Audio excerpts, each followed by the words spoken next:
अस्सलाम वालेकुम दोस्तों। अॼु असां पढ़ूं था फिज़िक्स छा आहे। पहिरियों लेक्चर आहे फिज़िक्स ते। फिज़िक्स जेको वर्ड आहे उहो फिज़िकोस मां वरितलु आहे, ठीकु आहे, ऐं जंहिंजी माना आहे नेचर। ऐं जेकॾहिं पोइ ॾिठो वञे त फिज़िक्स जी नंढड़ी डेफिनेशन हिकिड़ी थींदी त स्टडी ऑफ नेचर।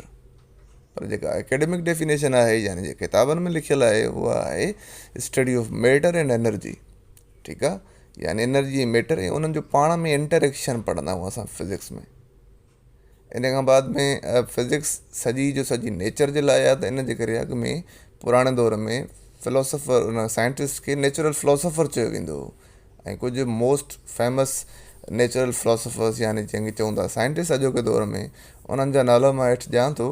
ऐं पहिरियों नालो आहे मोस्ट फेमस थेल्स, जंहिंखे उर्दू में थालिस चवंदा आहियूं, एरिस्टोटल, अर्कमिड्स उर्दू में अर्शमीदस, कोपरनिकस, ईटीसी, गैलीलियो, न्यूटन, तंहिंखां बाद में स्टीफन हॉकिंग, आइंस्टाइन, ईटीसी। ठीकु आहे। सो अॼोको वीडियो एसि ताईं हुयो।